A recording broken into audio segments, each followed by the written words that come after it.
भंडारा जिल्ह्यातून एक अत्यंत धक्कादायक आणि अंगावर काटा आणणारी घटना समोर आली आहे। साकोली तालुक्यातील उमरझरी येथे शेतात काम करत असताना एका महिलेवर चक्क वाघाने जीवघेणा हल्ला केल्याची घटना घडली आहे।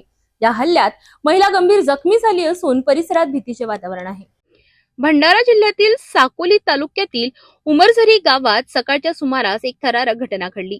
माया रामकृष्ण सोनवणे या महिला आपल्या पतीसोबत शेतात मिरची तोडण्याचे काम करीत होत्या। याच वेळी दबा धरून बसलेल्या वाघाने अचानक त्यांच्यावर झडप घातली। क्षणार्धात झालेल्या या हल्ल्यात वाघाने महिलेच्या मानेवर आणि शरीराच्या विविध भागांवर निर्दयी चावे घेतले। महिला गंभीर जखमी होऊन रक्तबंबाळ अवस्थेत शेतात कोसळली। दरम्यान महिलेच्या पतीने प्रसंगावधान दाखवत हातातील मिरचीची पिशवी वाघावर फेकली। या अनपेक्षित प्रतिकारामुळे वाघाने पळ काढला आणि महिलेचा जीव थोडक्यात वाचला।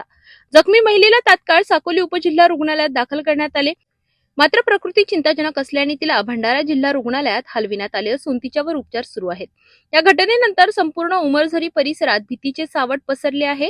ग्रामस्थांमध्ये प्रचंड संताप असून वन विभागावर निष्क्रियतेचा आरोप केला जात आहे। धोकादायक वाघाला तात्काळ जेरबंद करण्याची आणि जखमी महिलेला आर्थिक मदत देण्याची जोरदार मागणी आता होत आहे।